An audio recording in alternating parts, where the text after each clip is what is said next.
Hello there, my friends. Salamun alaikum. It's good to be with you. I hope you are doing very, very well your side. I'm certainly doing well. Alhamdulillah, with the grace of Almighty Allahu subhanahu wa ta'ala. And so let us continue the discussion about why it is so unbelievable for most Muslims, why it is so incredible for Muslims to believe that so much could have gone wrong with this beautiful deen which emanates from this great fount of knowledge, the Qur'an. How is it possible? Many of you watch the videos on this channel will say, but Anwar, why? How is it possible that people could have misunderstood Salah to that extent? These great scholars, how could they have misunderstood all these key issues in the Qur'an? And of course, you know my position is that these key terms in the Qur'an, such as the term Salah, has been bereft, has been robbed of their meaning, have been trivialized into a ritual. And they have far-reaching meanings. They have meanings that could, if those meanings were really adopted, could rebuild a mighty civilization, could rebuild a mighty, empire of truth and of righteousness and of justice in this world.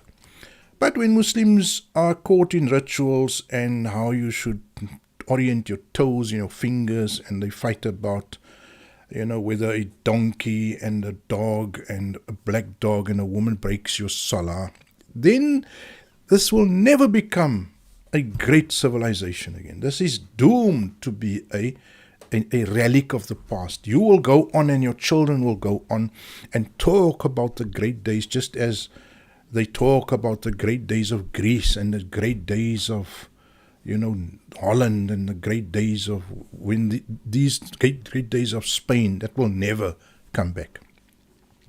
So, because you are seeing today that this great nation that you respect, the Ummatul Islam, is being treated with the utter contempt that I will say that it deserves, because it has abandoned the true meaning of their religion, of their deen. But now the question is, let's take Salah as an example, which we regard as meaning an observance, an order, right? And let's go for the word order now, because that word Salah is a very rich word. Right? It means an order. Now, what is an order? If you look at the dictionary, order is a general system of interconnected parts that when functioning together, it creates a structure, a meaningful, purposeful structure. And that is the idea of Salah. When it is done, when it is implemented as it should be, when we are all component parts in that system of doing our duty, where each person observes his or her duty in that greater order, then you have Salah.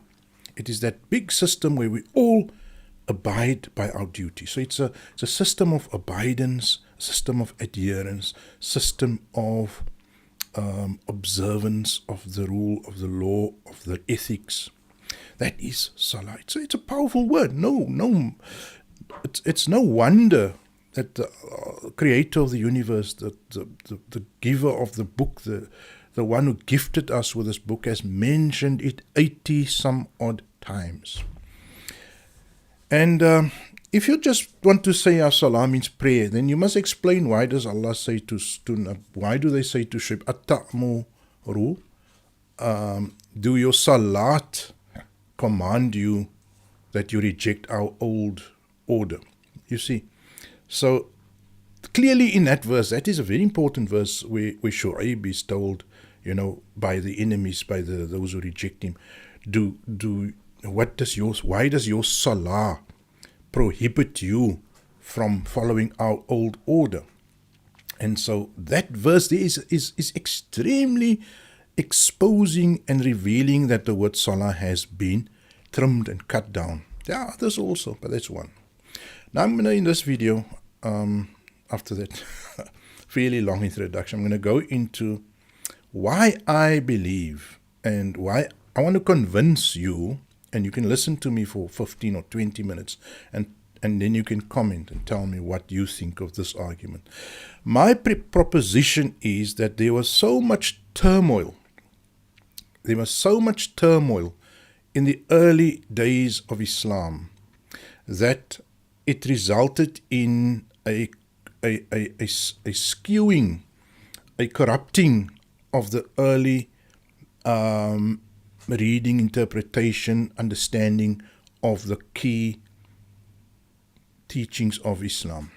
And it wasn't done by Tom, Dick and Harry or by Muhammad, Abdullah and Zaid. It was done by powerful people, people who ruled.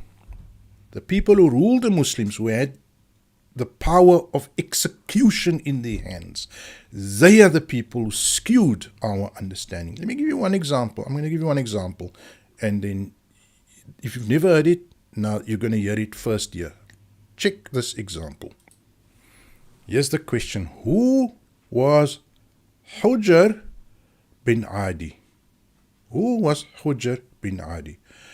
Hujr ibn Adi was given the titles Al-Kindi and Al-Adbar. He was a loyal companion of the Prophet Muhammad and Imam Ali. Hujr bin Adi was a Sahabi. Sahabi, when people say that Sahabi, he was Sahabi. But he was also a friend of Imam Ali. He was sentenced to death by the Umayyad Caliph Muawiya the First. But now wait a minute. Muawiya the First was the famous Sahabi that some people say, Sayyidina Muawiya radiyallahu anhu, may Allah be pleased with him. He was killed along with his son, which is a tabi'i, also an important person, member of the Salafus Salih. The Salafus Salih that we always hear from the Salafis, opposing the slander of Imam Ali at the pulpit. So he was executed for saying, stop slandering Imam Ali. He stood up in the masjid. The particular incident is recorded in history, is that he stood up in the mosque and he said, excuse me, can I ask you to stop saying, Imam Ali is a dog, Imam Ali is this, when he's actually a great Sahabi? He was executed for that. His grave is located in Adra, in the outskirts of Damascus. A mosque was built around his grave, which became a pilgrimage site. What happened to his grave? In 2013, his grave was destroyed by Sunni extremists. A caretaker of the site, right? So, that's all I want to say about Hujr bin Adi. That's all I want to say about him. What does it mean? What does it mean for us?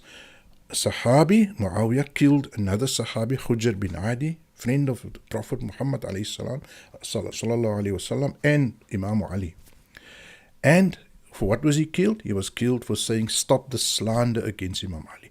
Now that, all of those members are the members of the Salafus Salih. Now, what is the point I want to make here? The point I want to make here is the man with a government, with a sword in his hand, the one with the police under his command, the one with the army under his command. He enforced a particular thinking, a particular position about Islam. And that particular position was, we shall hate Ali. We shall never give anything in support of Ali. And that is the position that he enforced. Now, is that a political position? Of course it's a political position. Is it a religious position? Of course it's a religious position. If you slander Imam Ali, if you say, like they say that the muhaddithin jarh and ta'deel, if you make jarh of Imam Ali as one Sahabi, you are making him unreliable, unfollowable. And that is the whole idea, is that these kings, like starting right there from Muawiyah, they imposed a certain version of Islam. And remember, Muawiyah didn't rule for 5 years. He didn't rule for 10 years. The Umayyad kings ruled for 83 or 87 years. I'm not sure the exact. 80 something years they ruled. And so for 87 years you have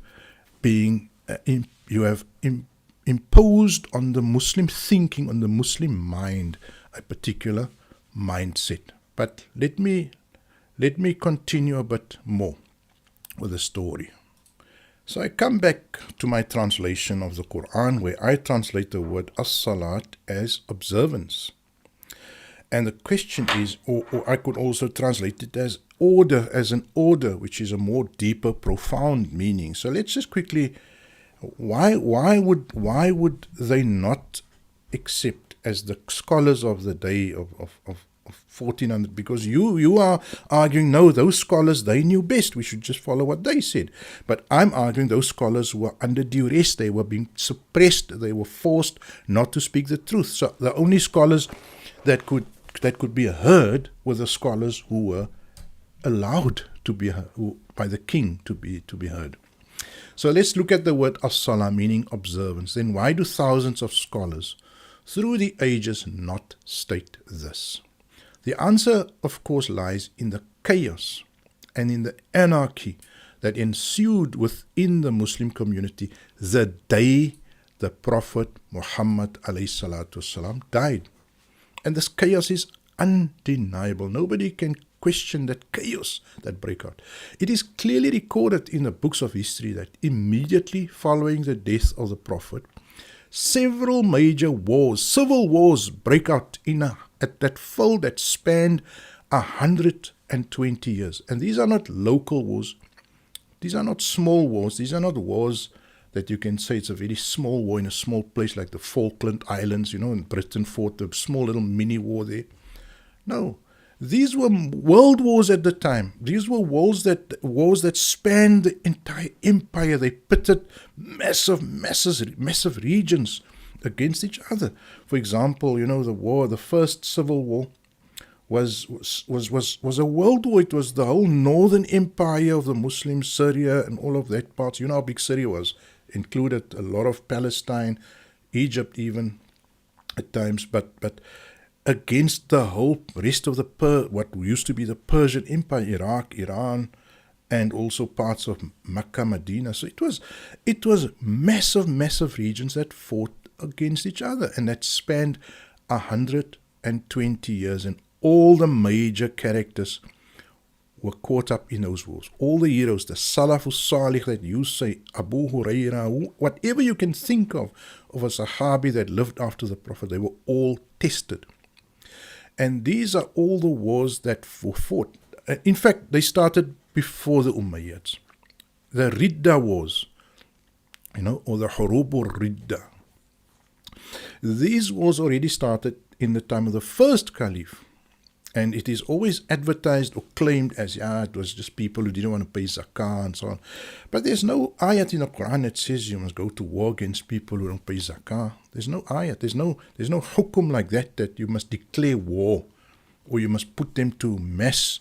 You must execute them en masse. There's no hadith like that. But Muslims, we go to madrasa and we are taught, the Ridda was of Sayyidina Abu Bakr radiallahu anhu. What he did was he sent an army against people who didn't pay the zakah. And we get used to this overreaction. It's almost like Israel is saying, Gaza did challenge us, the superiority, the right of us to our own land. And we sent the army and we crushed the Gaza and we destroyed it to the ground. We burnt it to the ground. That kind of excessive reaction, that kind of overplay, that kind of brute and inhuman violence. We as Muslims are not strangers to that in madrasa. People didn't want to pay zakah. Sayyidina Abu Bakr sent the whole army and he crushed them. That is the same type of inhuman violence that we as Muslims are being taught in madrasa to normalize. But okay, I'm going a bit too long into the Ridda Wars, but the Ridda Wars was launched by the first Khalifa, Caliph Abu Bakr, against, they call it a rebellious Arabian tribes. And they began shortly after the death of the Prophet Muhammad والسلام, in 632 and concluded after a year with all the battles won by Sayyidina Abu Bakr. Now let's look at another war, a massive war. It's called a fitna. Right? The Muslims call the massive wars fitnas, not world wars. So the fitna, the first world war of the Muslim Ummah, the first world war of the Muslim Ummah was al-fitnatul Maqtal Osman. It was the first war, world war of the Muslims was the fitna Maqtal Osman. And I think they call it this, and they could actually call it the first world war of the Muslims. And it was about the slaying of a caliph, Osman, the third caliph. And his family was an extremely powerful family. Osman's family was the aristocracy of Mecca. They were the powerhouse of Mecca, Osman. He ended up being the third caliph because he was kind of an exception to his powerful aristocracy. You know, it's almost like you can say you have the billionaire club today, right, in the world, and you have one of those billionaires that really doesn't act like one of them. He's different to the rest. Now, I think Osman was one of them.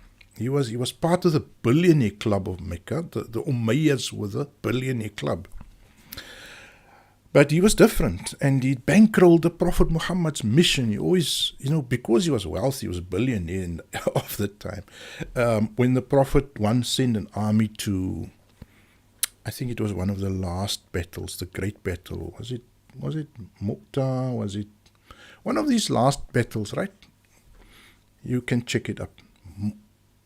He asked people, listen, I need funding for this war. We need to raise funds to buy machines, wagons, whatever they used, horses, and this guy Osman, may Allah be pleased with him, he sent, I think, something like 1,000 camels.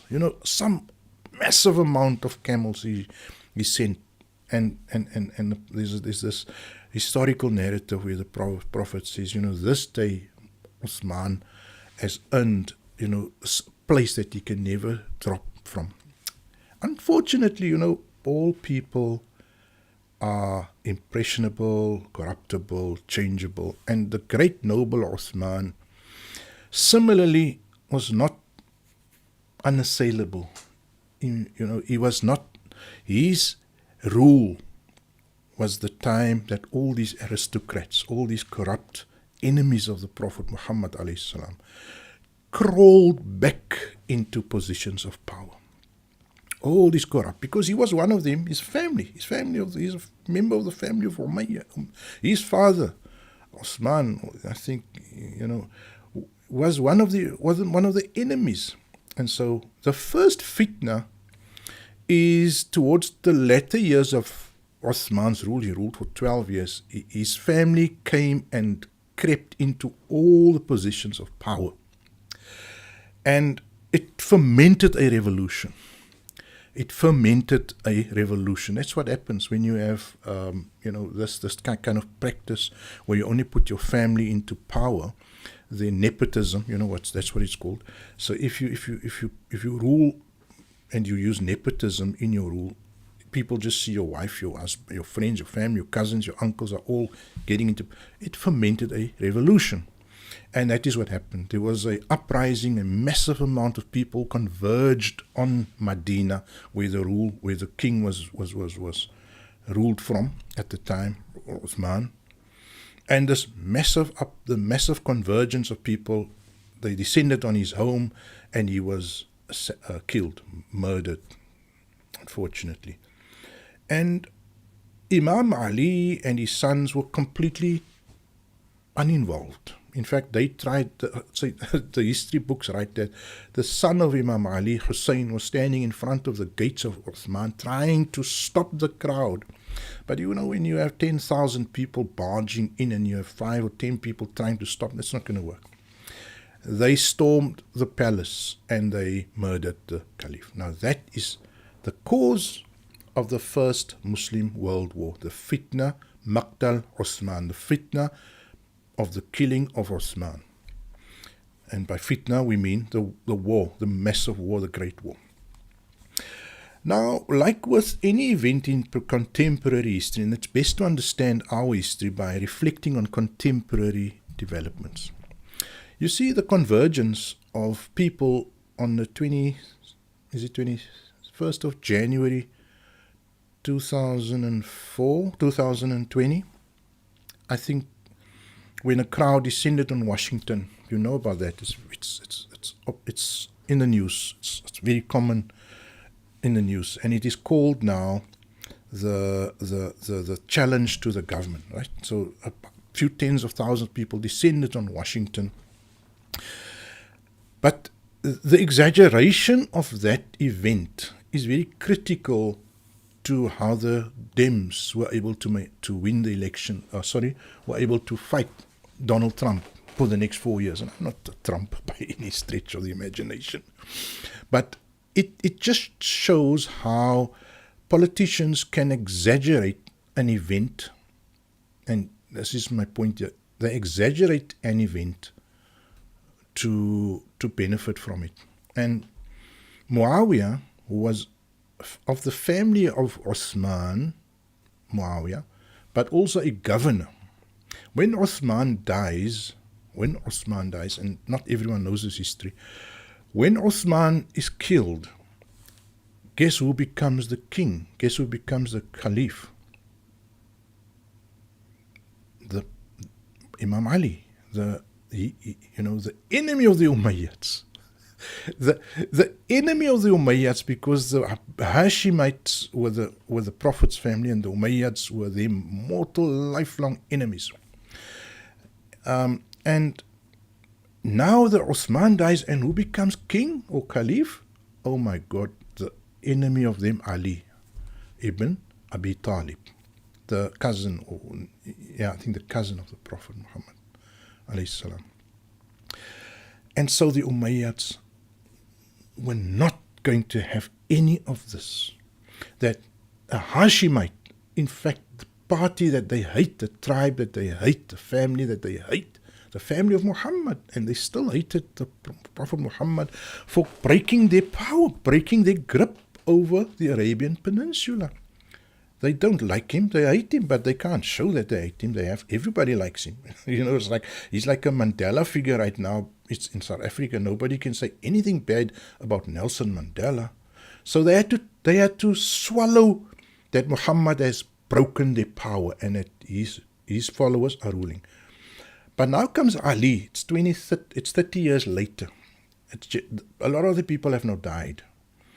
And they declare war on Imam Ali. But they don't declare war because they hate Ali. They say, Ali, you are complicit in the killing of Uthman. How are you complicit? You're the king and you did nothing about the murderers. You're now king for 2 years, 3 years, and you didn't go and arrest the killers of Uthman. And so the Umayyads go to war against Imam Ali, and that is called the fitna of the killing of Uthman, the first fitna. And it was a massive war. Imagine you have two powerful families, the Hashimi, the Imam Ali, with the backing of basically everyone that was a true Muslim, because everyone that was a true Muslim who followed Muhammad alayhi salam will follow Ali, who was by his side probably every day of his life.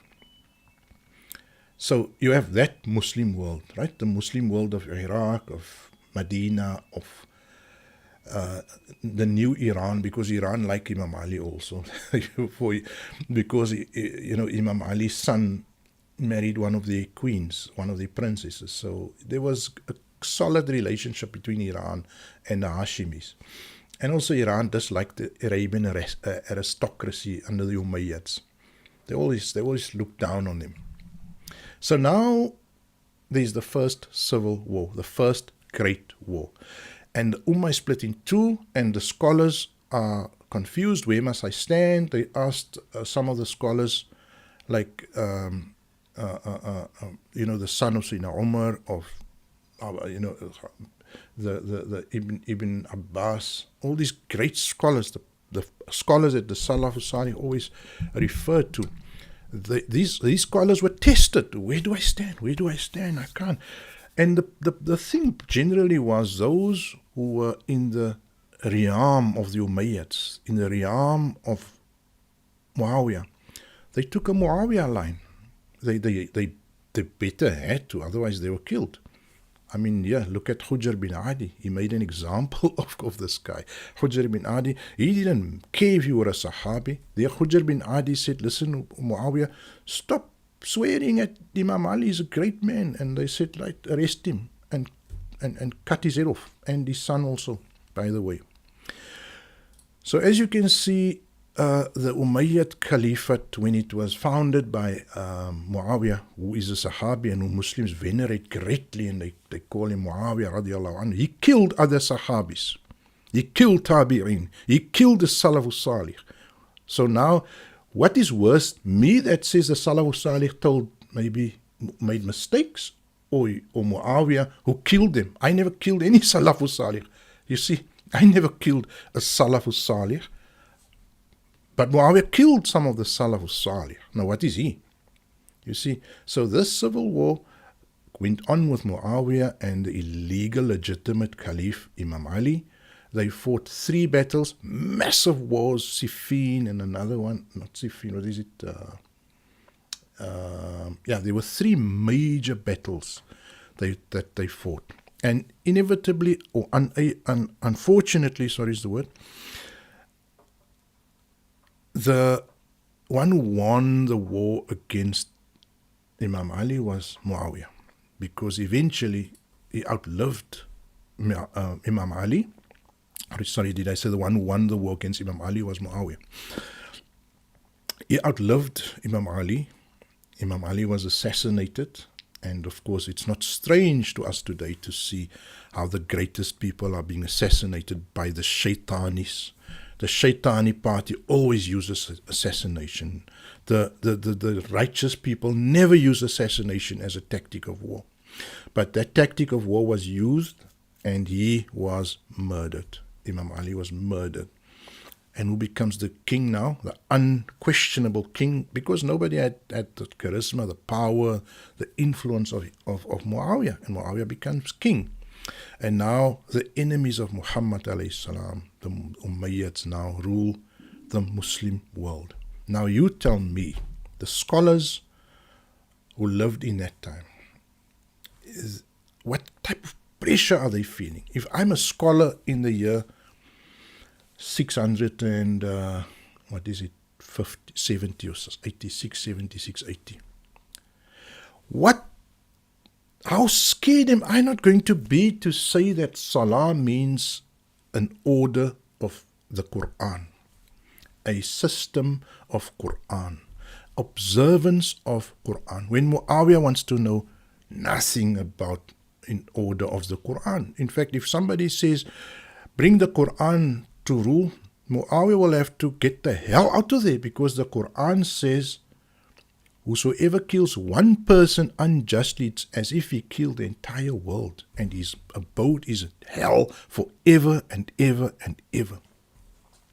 So how will Muawiyah want to be part of that kind of order of Salah, that meaning of Salah? No, never. So what he did was, already very early on, he started reducing Salah to a ritual. Listen, Salah is come here, bow, stand, bow, stand, bow, stand, bow, stand, bow, stand, bow, stand, bow, stand. And that is Salah.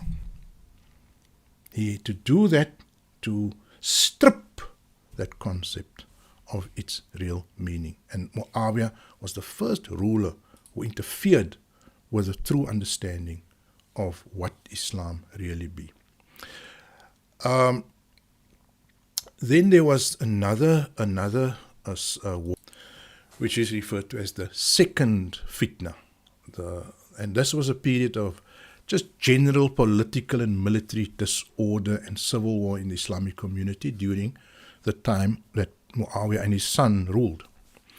And it was when Muawiya died. You see, when Muawiya died, there was no charismatic Sahabi that wanted to be as evil as he was. And in 680, another sort of civil unrest broke out. And this was an unrest that was started by Imam Hussein alayhi salam. When Imam Hussein refused to give the sort of a vote of loyalty to Yazid, the son of Muawiya. Now Muawiya did two things. He killed the Sahabis, he killed the Salafus Salih, and he did another crime. He puts his son now, who is an uneducated, sort of a kind of a wild man, not a very highly refined person, very far from the image of what a mu'min should be, very far. I mean, I would say he wasn't a mu'min. But Yazid now gets the reins of power, the army, the police, the military, everything, the resources of state all fall under this character that has got no depth of commitment to the Qur'an, to anything, but he's ruling. Now you have Sahabis now, even Sahabis there were still Sahabis around, but also Tabi'een, the offspring of Sahabis, or the next generation, or the people who met Sahabis, who are now under the boot of Yazid. And Yazid has a powerful governor. He himself is a weak man, but he's got these Umayyad governors, like Hajjaj and others, that are ruthless, men of absolute inhumanity. They are ruling, and they take no nonsense at all. So Imam Hussein says, I'm not going to come and give my loyalty to you. I refuse. I'm going to refuse to give fealty to you. And what he wants is, he wants a public display of, you are going to bend the knee to me. Now you must picture Yazid in his refined robes, copying Rome, because Rome was still great. And the Umayyads were very, very, they looked up to Rome. They really worshipped or emulated, adulation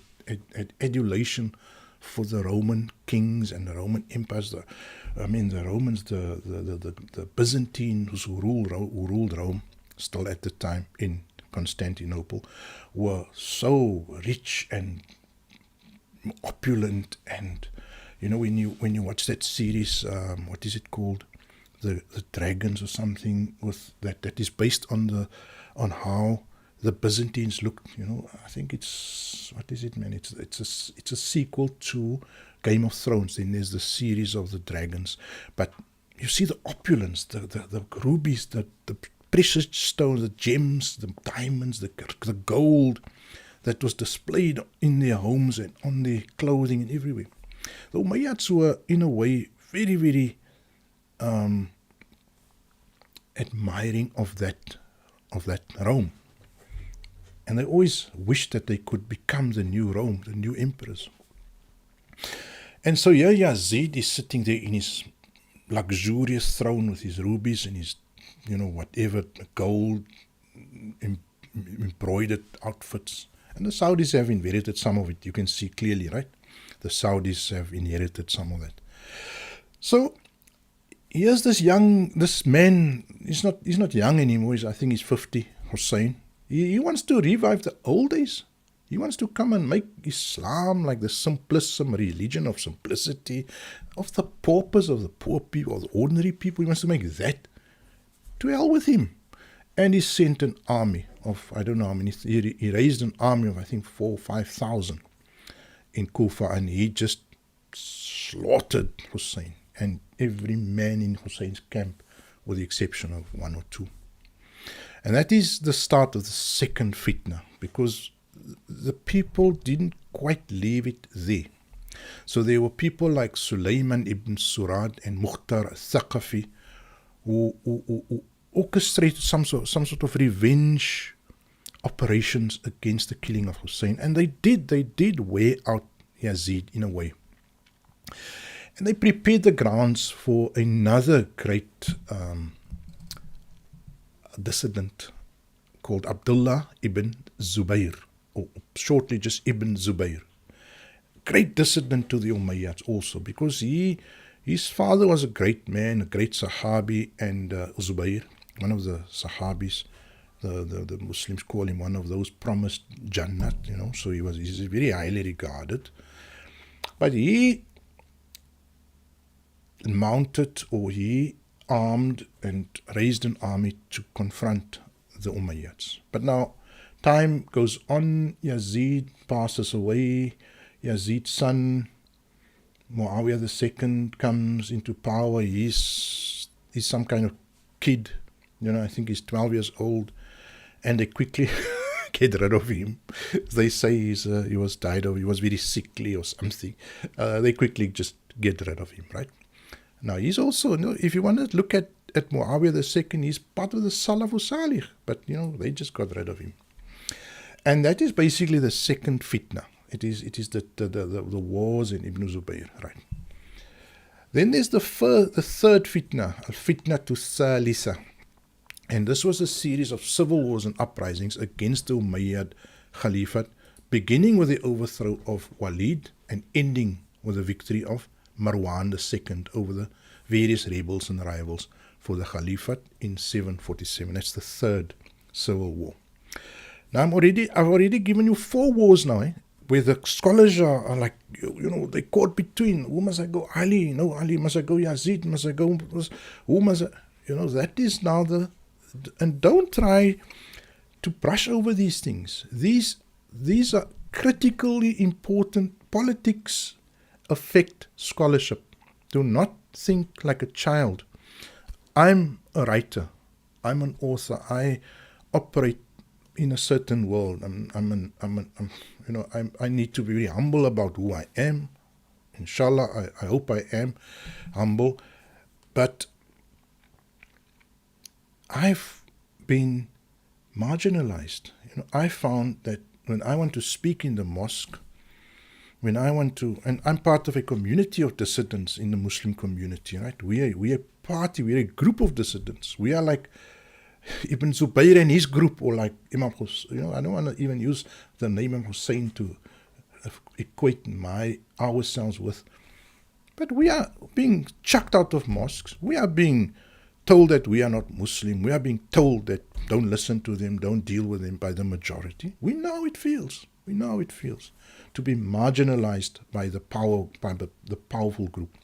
And the powerful group are the official clergy, the official priesthood. And who are funding the official priesthood? They fund themselves through extortion, through selling halal,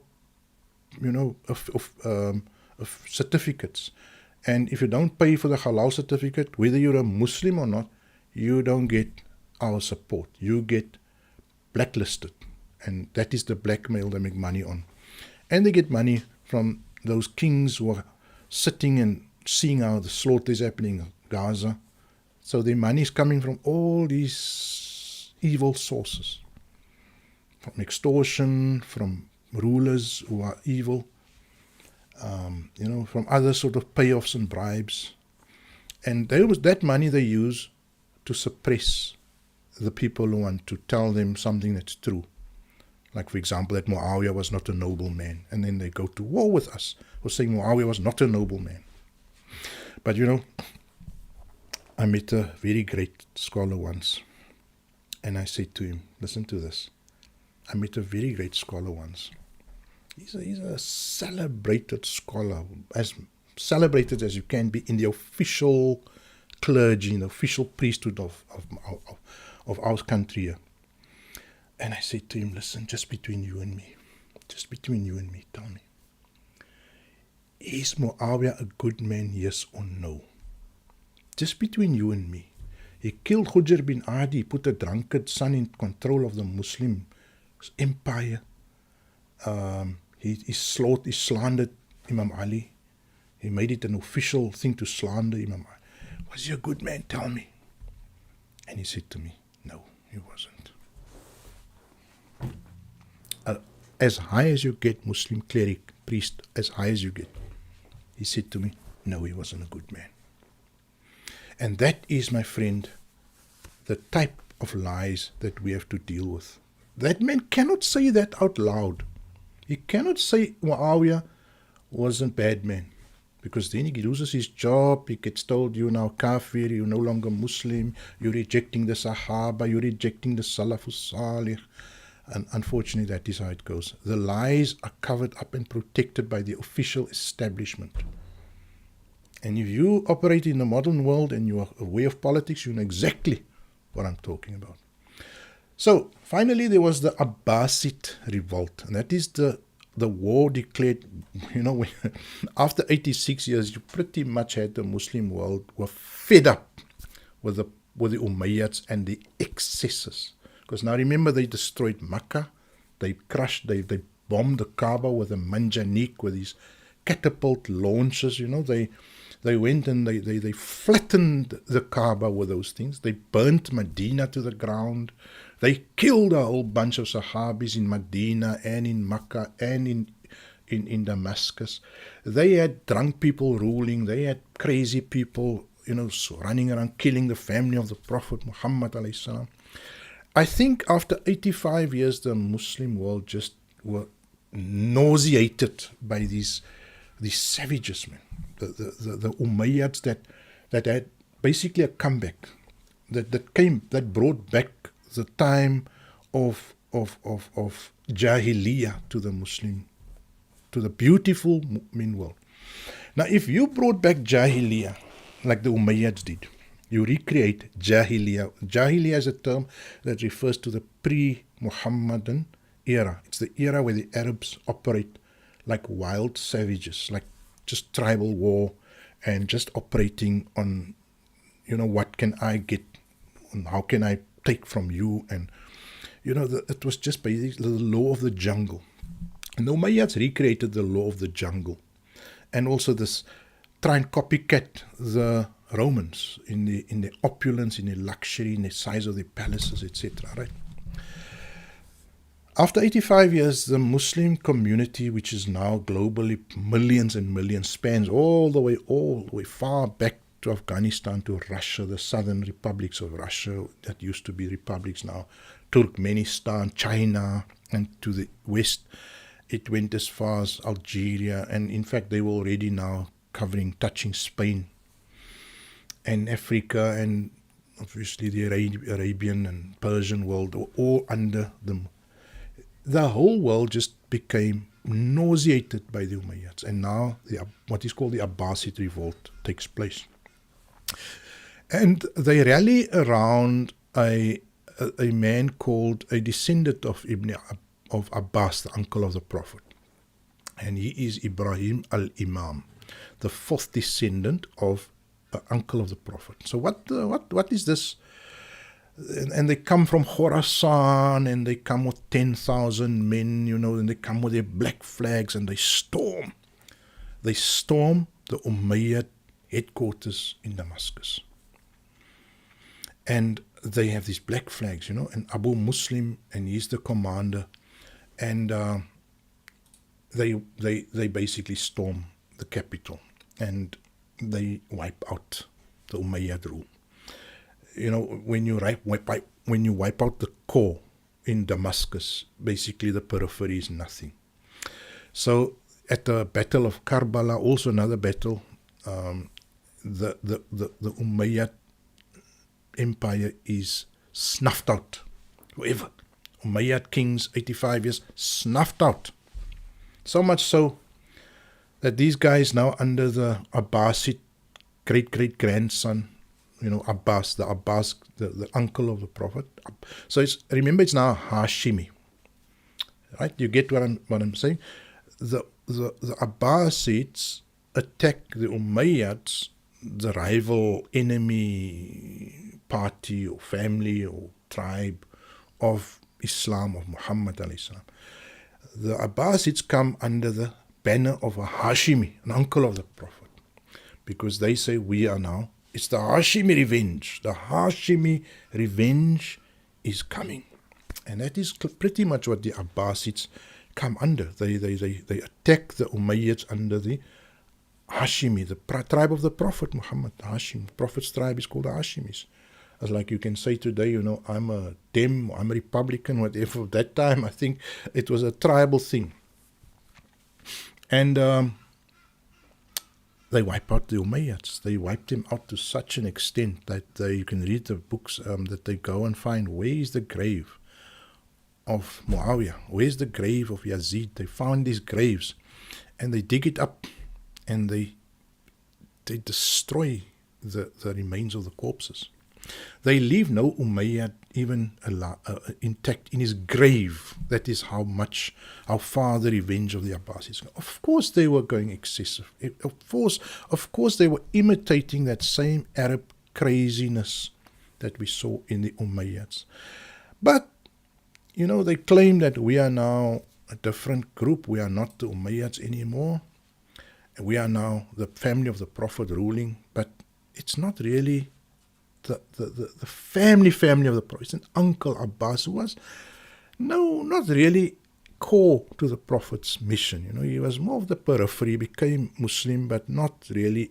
I think he was a latter-day convert. He wasn't an early convert. Now, under the name of Abbas, the uncle of the Prophet, they established a new empire called the Abbasid Empire. Now, the Umayyad Empire is dead and gone. Remember, for 85 years, they corrupted the Muslim understanding of the Qur'an. They corrupted, they created or they paid for the manufacturing of hadith, for false hadith. They did everything to skew the Muslim's understanding of his religion. That is the mission of the Umayyads. It's like today. If you look at the Saudis, what are they doing? They're skewing the whole Muslim world's understanding of Islam by sending preachers out, training, creating these preachers in Medina and posting them throughout the world where they're spreading that Salafi, Wahhabi, crazy version of Islam. And by the way, Britain likes them also because it's better to have a crazy Islam than a rational Islam. So America also likes them. So fund the crazies, fund ISIS, fund Al-Qaeda, secretly, not openly, because the crazies could come back at you. So that is the whole story of the Umayyads, is that they funded crazy Islam, mad Islam, ritual Islam, Islam of chopping heads. And the Abbasids? Well, at least for a few years they had to play nice because they were now the new kid on the block, the new ruler, the new boss.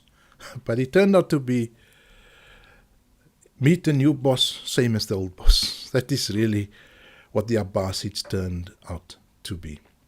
But I'm looking at this history from the perspective of the poor scholars. If you were an honest scholar at that time, if you wanted to read the Qur'an to the people, if you wanted to teach the people what is murder, what is not allowed, how you should behave, if you taught the people, وَمَنْ لَمْ يَحْكُمْ بِمَا أَنزَلَ اللَّهُ فَأُولَٰئِكَ هُمُ الْكَافِرُونَ.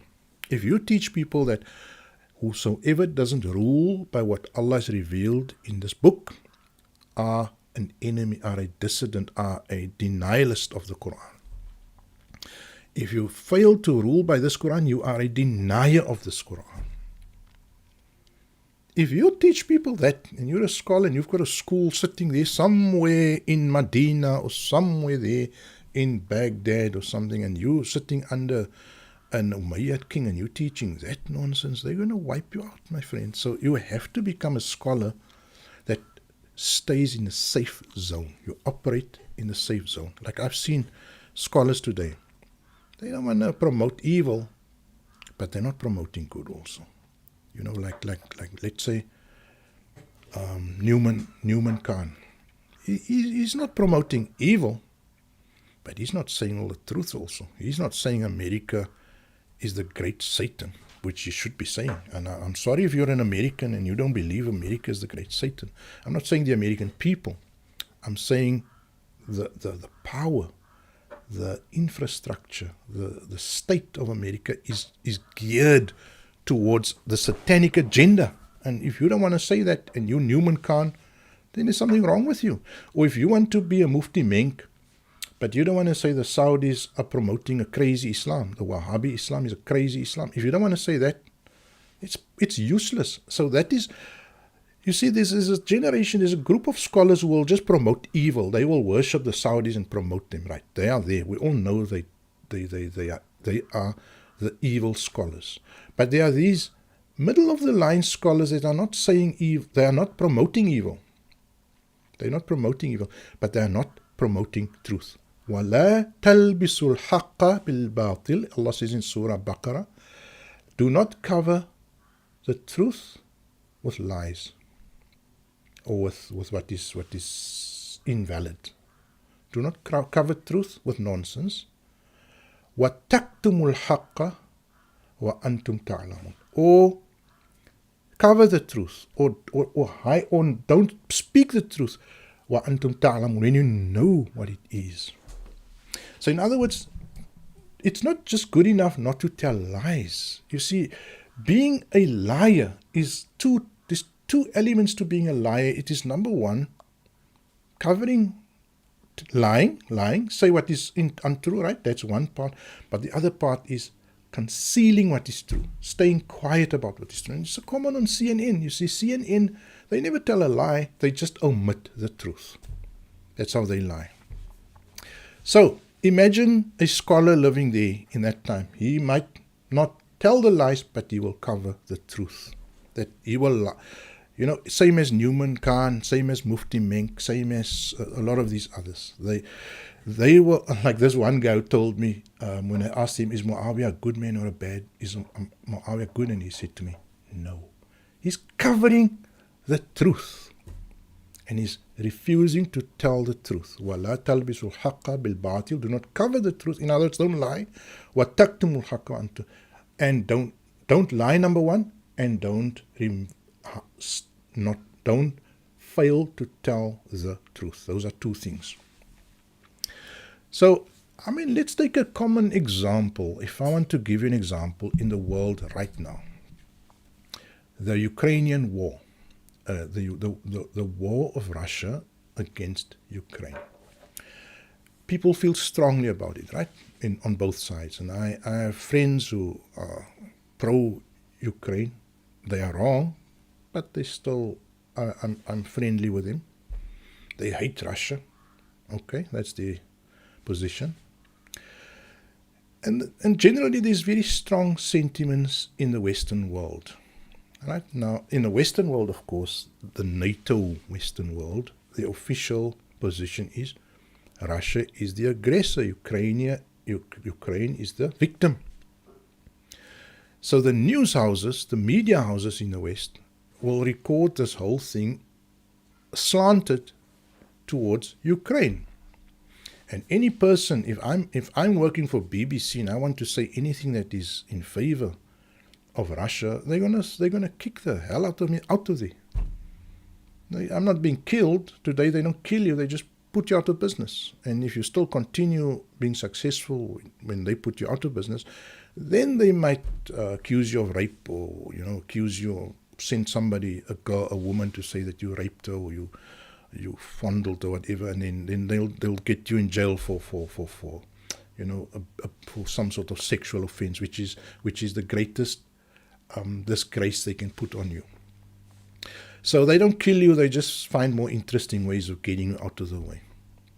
So when, like Elon Musk, he when he took over Twitter, he actually revealed that he was coerced by the government of the United States. Just as Muawiya coerced the people to lie, the government of the United States coerced Twitter, the owners of Twitter, to lie about the Ukrainian war. So those sultans of 623 Common Era are no different from the sultans of today. The billionaires ruled then, the billionaires are ruling now. And I'm not saying all billionaires are evil. I don't think you should be a billionaire, really. I mean, but okay, that's another debate. So the despots are there, they rule, they shape the thinking, they shape the main discourse, and the Muslims similarly lived under these. I was taking the example of the Ukrainian war. Now imagine you get people, who write a more balanced view. Like, for example, they say, look here, but Ukraine's government was overthrown in 2014. The legitimate government was overthrown in the Maidan uprising. And the Maidan uprising does not constitute a democratic transformation or transition. It is a fake revolution because only 1% of the country participated in that Maidan revolution where they overthrew the ruler of Ukraine. And the republics to the right, the Donbass, they never had a say in when the Maidan so-called revolution overthrew the king, the president. So there's a dispute about who rules Ukraine. And the eastern side of Ukraine is Russian speaking. It's on the border of Russia. And now you have a pro-Western guy, and by the way, Maidan is now known to have been orchestrated by the CIA. So you have CIA dirty tactics, overthrowing governments and stationing new missiles and attack machinery and so on against Russia. America would never tolerate it if Mexico did the same. If Mexico suddenly was overthrown by some sort of Chinese puppet comes to power in Mexico, and then China starts stationing nuclear arms on the border, southern border, they will never accept it. And Russia similarly mobilized against it, and they stopped it, and they stopped Ukraine from further mobilizing against it. Now that is the whole story, but now you will not be allowed to tell that story. I'm jumping back and forth, but the point I'm trying to make is that those who are the scholars, those who are the recorders of history, those who are presenting the true nature of the conflict of issues are silenced by the political powers in history under the caliphs and in the present day. But the Muslims refuse to think in that way. They say, no, the Salafus Salih, it was a beautiful, smooth, tranquil generations of Muslimin, the Mu'mineen, and they got the message from Muhammad alayhi salam, and they were sitting, these ascetics, and working, and the scholars were just sitting and thinking, uninterrupted, with no political interference, and teaching their schools. Ibn Abbas had his school, and Abdullah ibn Umar had his school, and Anas bin Malik had his school, and these were the great Salafus Salih, and they taught their students the Qur'an and the tafsir and the hadith, and they taught their students, and there was this smooth progression, this predictable, smooth progression of Islam, and that is the way Islam reached us 1400 years later. I am saying no, it did not happen like that. There was war, there were killings, there were interruptions. The sultans reached into the schools of the scholars. They shaped it. They forced them to do what they wanted. They forced them to teach what they wanted them to teach. And they reduced Islam from a thinking, rational, beautiful, logical, civilized, coherent ethos, thinking, idea, to something that is violent, that is ugly, that is ritualistic, that is mindless. That is what they created. And you want to continue thinking like that? Go for it. But don't ever think that that kind of thinking will appeal to the rest of humanity. People don't want stuff that's mindless, ugly. In fact, what Muslims want in its most pure form is what ISIS represents. Don't think ISIS is weird. ISIS is what Muslims generally, what the Saudi Muslims and other Muslims, what they in the purest form shall become. You see, many Sahabis were killed in wars. Many tabi'een, the successors to Sahabis, were killed in Karbala, in the Battle of Medina, in the Battle of Makkah. Sahabis were murdered, tabi'een were murdered, the Salafus Salih, some estimated 500,000 people were murdered in the first 100 years of Islam. 100 million people died. 1,000,000 people died. And they had the most cruel methods of killing people. I'm not even coming to the methods that they used. Sewing a man into a donkey and sealing up the donkey. And then the man dies there suffocating. Crucifying people. Not just chopping heads. The barbarity of the Jahil, the ancient Arabs, were revived by the Umayyads and later on by the Abbasids also. There's this guy, Hajjaj, for example. He was appointed by the Umayyad king in Medina. That same Medina where the Prophet ﷺ, where he lived. And this guy was just a complete bloodthirsty maniac. He'll put Netanyahu to shame. I'm not exaggerating. This guy Hajjaj will put Netanyahu to shame in history. Go and read Hajjaj's story, and then you see Netanyahu is a nice guy compared to Hajjaj. Believe me, go and read up your history. Don't argue with me or tell me, Anwar, you talk nonsense in the comments when you haven't read the history.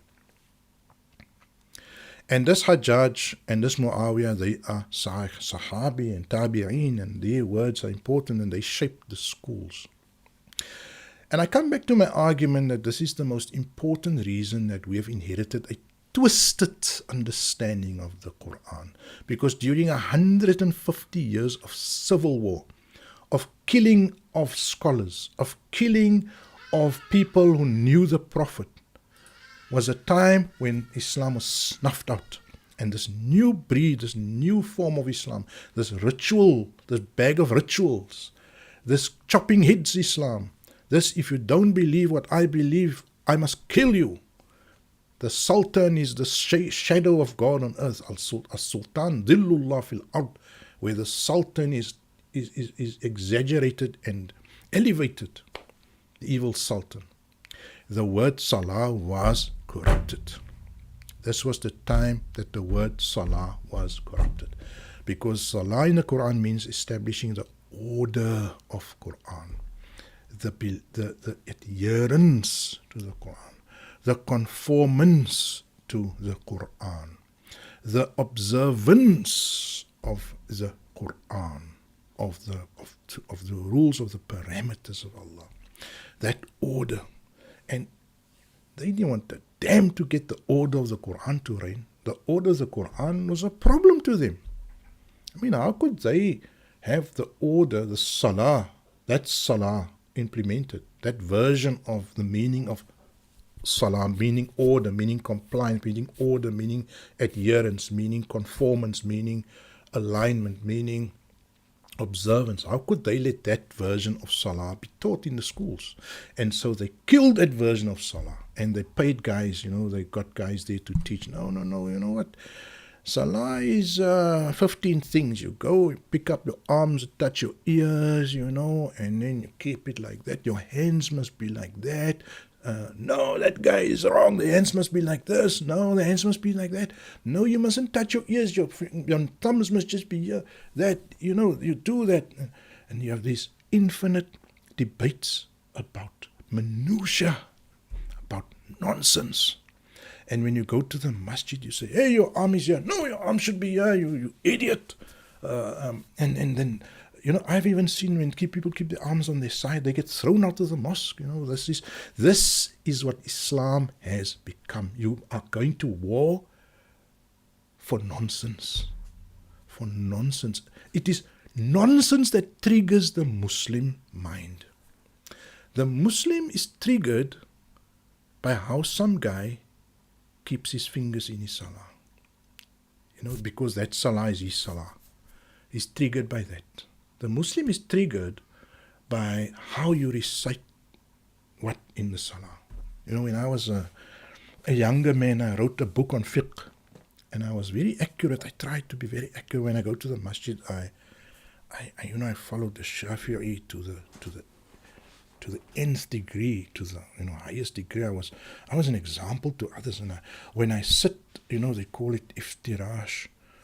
I would sit like with my toes like this, and the right toes must be bent, and then when you come in the second sitting, you must tawarruk, and then you must put your toes both like this, and you must lean on your left buttock like that. And I was precise about these things. Even the way you keep your toes, I was precise. The finger, when you make a tahiyat, must your finger be straight, crooked? How long do you put it down? I was there, and I did it because I know we judge each other. We always in the masjid. Hey, that guy is an idiot, man. Look how he's keeping his feet. That guy's an idiot. Maybe not now so much anymore, but it was there, and it has the potential to get there if we go down this road. This road of Islam that they are trying to take you down. Your youngsters are tired of that Islam. Believe me, most of the people watching my videos are older, right? Very few youngsters. So I'm going to speak to you as if you have grandchildren and children. You look at them and you'll see they're tired of this Islam, my dear beloved brothers and sisters. And if you are one of those who are enforcing that old Islam, that Islam which the sultans created, you will not succeed, my brothers and sisters. That Islam cannot live, it cannot breathe in an open, free society. That Islam can only breathe in a society where it is imposed by the sword, by the gun. That Islam of concentration on illogical small details cannot survive in a free, open society. Not in America, not in Britain, not in South Africa, not in Australia, and maybe not even in Malaysia. But Malaysia is now going down the road of forcing, trying. I don't know how's I think the new Prime Minister is Anwar, eh? Let me know in the comments if you're from Malaysia. But he's trying to create a free society, but it's not easy to create a free society trying to implement nonsensical stuff. It's not easy to create to build a free Muslim society, and the scholars are always promoting nonsense, and the crowd has the propensity to go for that nonsense. Like let's say Damascus, Syria now. Now the king, the new president is promoting that type of Islam, and we want to see how long it takes for him to point the cannons at the population, to force them to wear the scarf this way, and to for men and for women how they must behave, whatever. So the order of the Qur'an, Salah means the order, the observance of the system of Allah, of the Qur'an, of the parameters of Allah. If it doesn't suit the Sultan, you just turn it into up and down, up and down, up and down games.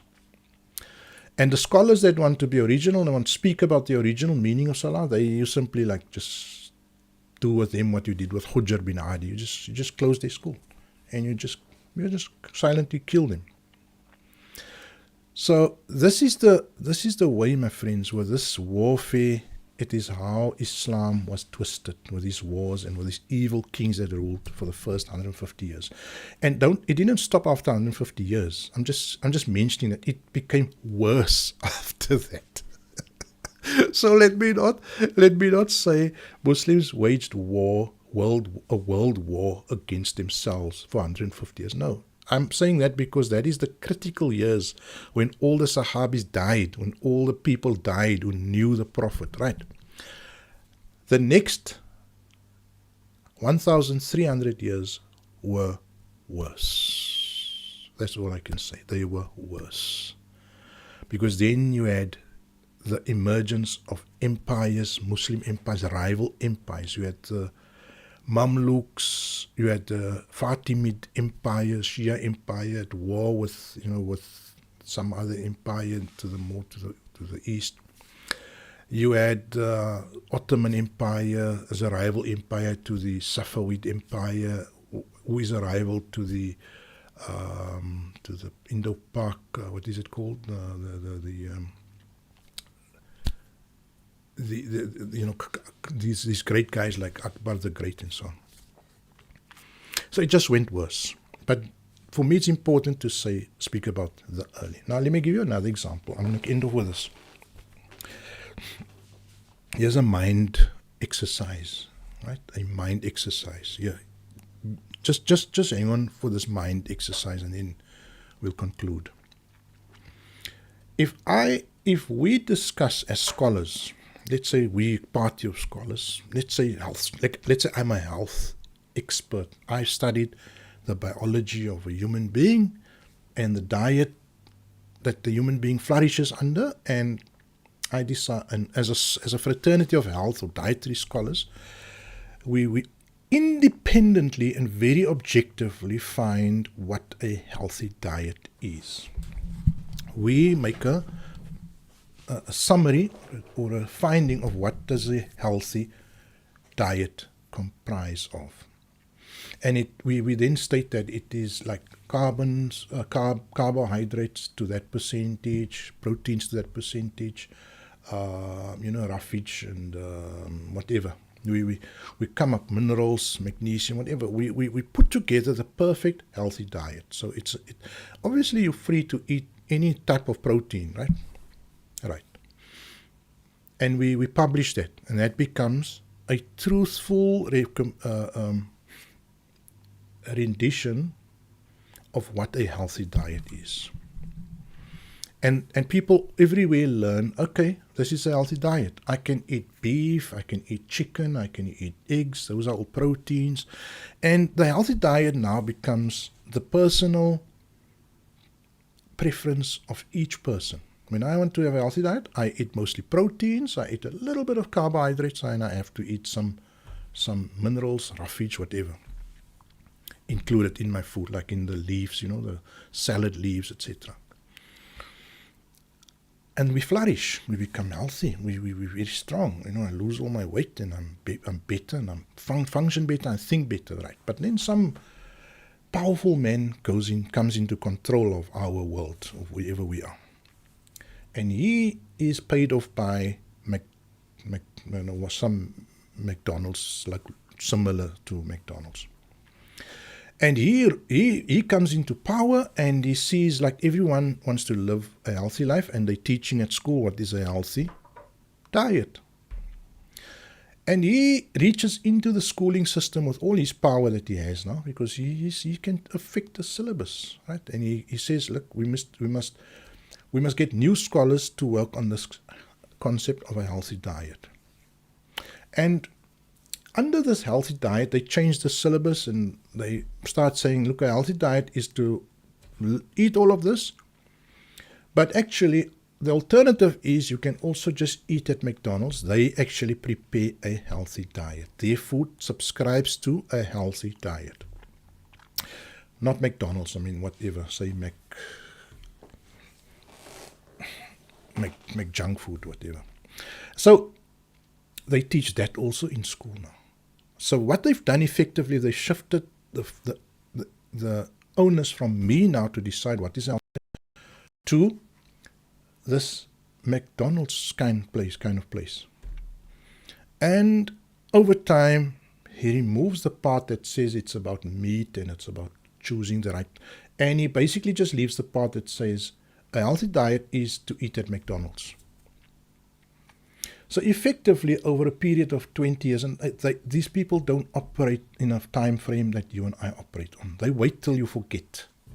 They wait till one generation is gone. They normally operate on the second generation. You see, the people who lived the healthy diet, people that flourished, when they are mostly died out, they go and teach the new generation that this is actually a healthy diet, McDonald's, because it's quick, it's easy, and you don't have to go and choose, must I eat eggs today, and so on. And so they make a simple rule: once a day you eat McDonald's, you will be living a healthy diet. And then suddenly, a healthy diet is now ritualized into buying a meal at McDonald's. Can you see how people can slowly over time corrupt terms? And how corruption comes through those who are powerful, those who have money. And the people with money pay off the people who are powerful. And that's the story.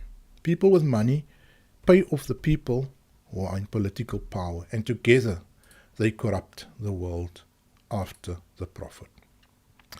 So I'm going to conclude there and still ask you if you still believe that these great scholars who lived after the Prophet Muhammad ﷺ lived in this academically free world.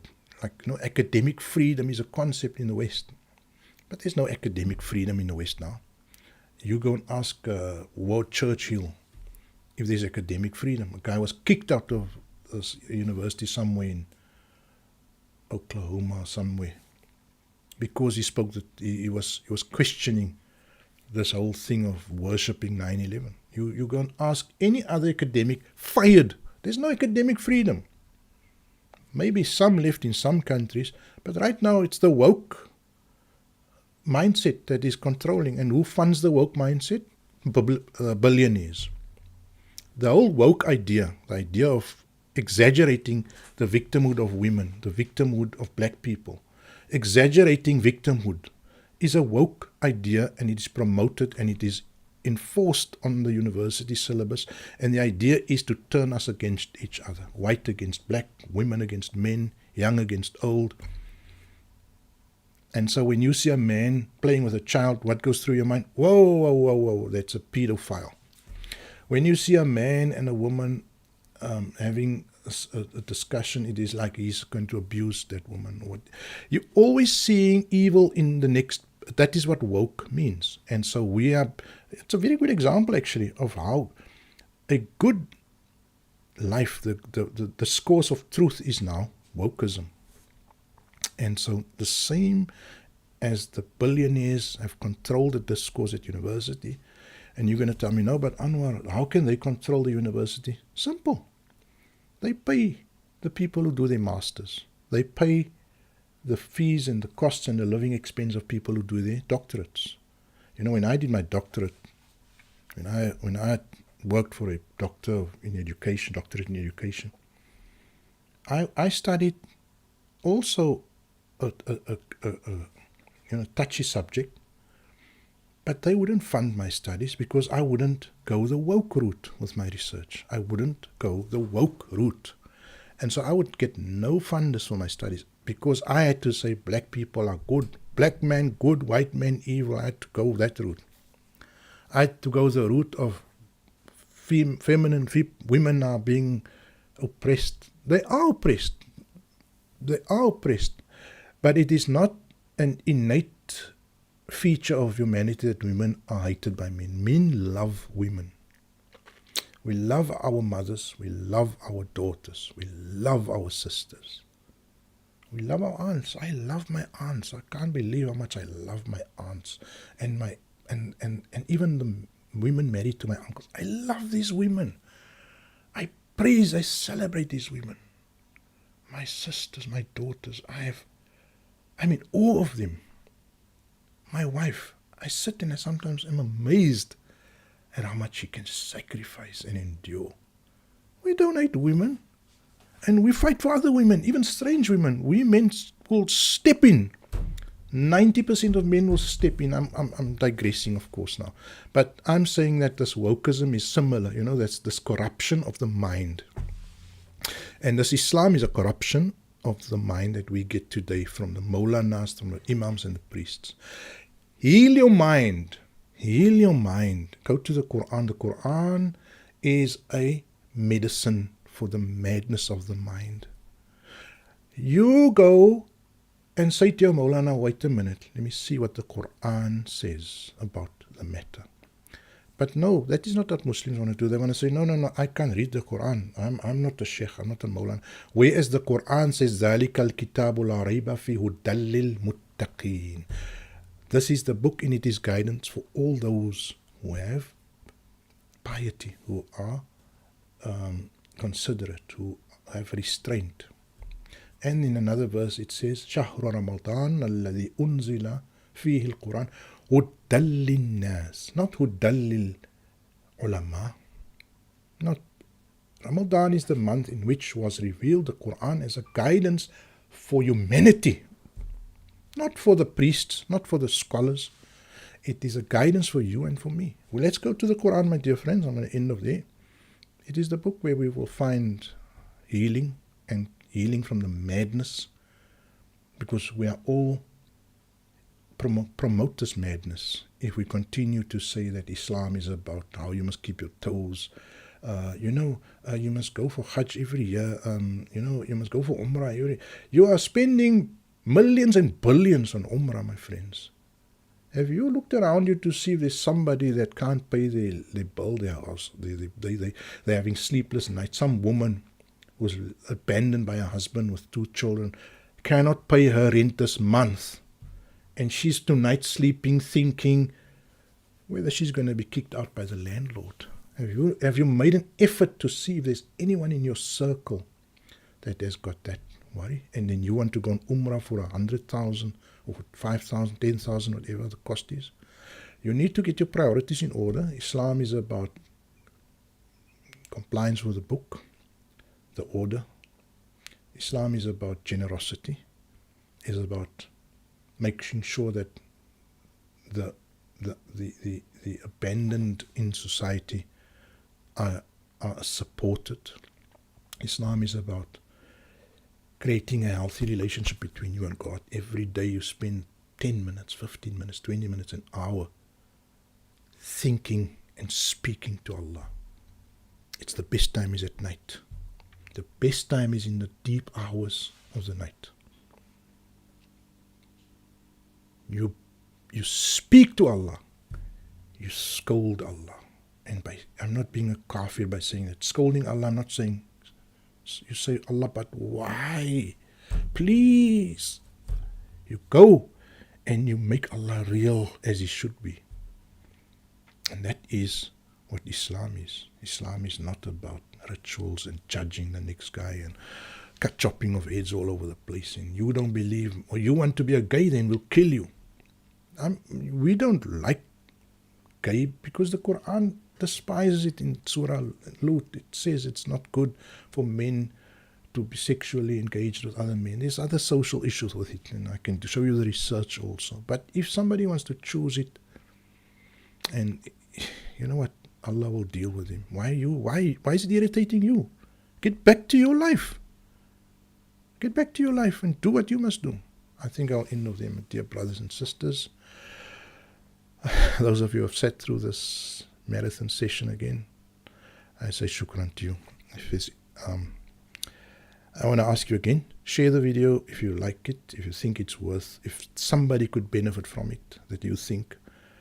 Put a like there, please, under. It will help the video to get more viewers. And you can also subscribe, and you can also join my channel at as little as $1 a month. You make it possible for me to put aside time to do this, to upgrade my equipment. And I just want to add this, if there's still people watching.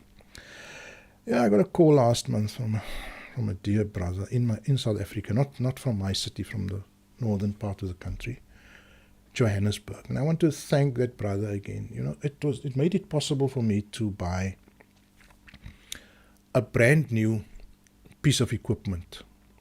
My computer, I could renew it. And I wish I could just show you the equipment. Let me show it to you.